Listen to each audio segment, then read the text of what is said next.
Hi everybody, welcome back. Tony again with Shinsho Yoga. And for this week's video, I'd like to talk about a concept about listening to your pain or following your pain. Both, actually. So a conversation, an online conversation I had with someone the other day, they were talking about repetitive problems in their life, right? That they keep repeating the same errors that they have, relationship errors, as generally most people talk about. And they had asked me, what was my advice on that. And I talked to them about having to take a look inside at who they are and find that pain that's deep in their body that's been hidden away, and to be able to bring it out and love it, because that's the core of the problem. We all have some type of pain. Right? I don't think there's a person I've met that can't talk about that they had a difficult childhood to some level. Now, some people's difficulties in childhood are different than others. Some people maybe have a childhood of poverty where they grow up with nothing, and that's their challenge. Or maybe they grew up in a loveless home, or maybe they grew up in an abusive home. We can't really do comparative suffering because everyone's life is different, and your pain is your pain, whatever it is. We can't just say, well, I didn't grow up in the ghetto and poverty, so I really can't complain about, that I grew up in a loveless home. It's still pain. And if you put that on other people and to tell them that they must now accommodate for you and that how you're a victim for this and that, that's not okay in my book. That's not okay in anything in spirituality. But you are allowed to have the pain that you have. But you have to get to the core of that pain. And this person said to me, one person said, well, how do you find out where the problem is? And that's where it comes into listening to or following your pain. And this will apply to anything physical too, but right now we're talking about kind of an emotional pain. Pain is communication, right? That's all it is. It's your body, whether it's your physical body, your spiritual body, your emotional body, your mental body, whatever the part of you is telling you that there's something wrong and it has to be dealt with. Never is something wrong that has to be dealt with will get better by burying it or hiding it. All problems have to be taken care of, right? If you have a problem in your home, let's say your roof leaks, right? It doesn't help. Let's say the roof leaks in your bedroom. It's not going to fix it by closing the door and pretending it doesn't exist. If you drive a car, right, and let's say the car runs badly when it gets hot, right, and you say, well, I'll just make short trips then, and then I won't have that problem. It doesn't fix the problem. And whatever problem you have is, if it remains unaddressed, if it remains unresolved, the problem will grow, right?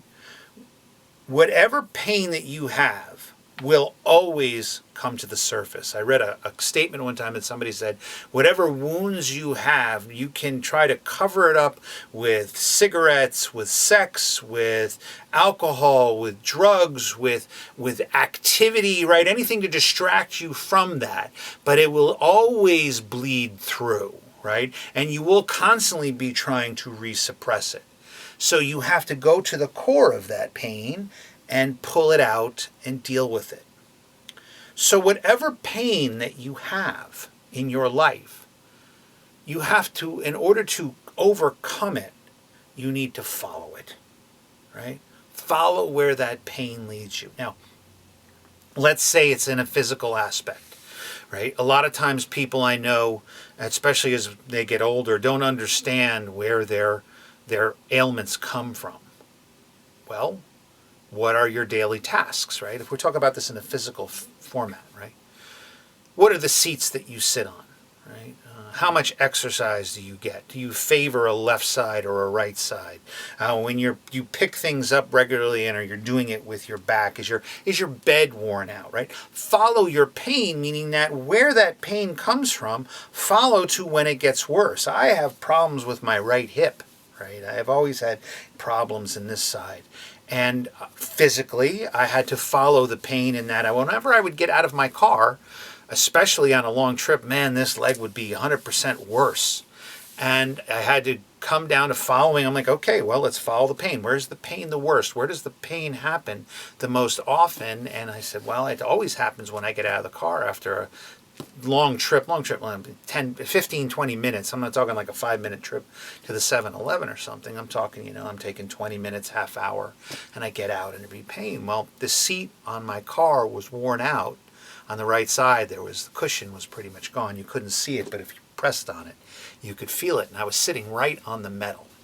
And considering I already have some troubles in that area, right, sitting on that metal for any period of time would make it worse. Now, that's a very simple explanation of following the pain, but the same thing that we have to do emotionally and mentally if we want to overcome these blocks that we have in our lives, the things that hold us back, that we allow to hold us back because we continually suppress them. We have to follow that pain to where it leads and find that thing we've been suppressing. And that is going to be probably one of your greatest demons. And when I say demons, I'm not talking about a demon in a mystical or ethereal sense. I'm talking about that powerful inner being that you have that makes reactionary decisions and does things that cause problems for you. But understand, as I've talked about in my video about loving your demons, that demon is a part of you. And that demon was there to protect you when you couldn't. Many of our demons that we have come about from childhood. And when we're young and we're little and all of the pains that come on in the world, either from abuse or neglect or whatever it is, your mind will create these things. Your body will create these things. Your emotions will create these demons to protect you. Right? And they're very powerful. But once you get older, you can't let them run you any longer, and you have to allow them to rest. But they are a part of you, and they have protected you, and you have to love them, right? And you have to tell them it's okay. You've done your job, and it's time to rest now. Right? You can't hide them away. You can't bury them. You can't try to cover them up, right? And we often do that because they're powerful, and we can be afraid of their power, but they are a part of you. And you have to now come back and say, it's okay. You can rest. I've got this. Thank you. I love you. Right? And give them a hug. Right? However you want to do that in your head, in your heart. I say do it here, but doing that, right, is the major step to overcoming it. Doesn't mean when you've done that, it's gone. Not like Thanos, we snap our fingers and the universe is fixed, right? It'll still take work because that demon every time will look to pop back up every time you get threatened, and you're going to have to go, no, it's okay. I got it. Thank you. But in order to find that, you've got to follow your pain. Right? So don't be afraid of your pain. It's communication. Follow it. Follow to where it leads you, and where it's going to lead you to the places that need to be healed. Your pain will lead you to the places that need to be healed. You just have to not be afraid to follow it. As always, take from that what serves you and get rid of the rest. But don't take what's comfortable and leave what's uncomfortable, because we often need what is uncomfortable to serve us. That's all I have for this week. Thank you again for watching. Namaste.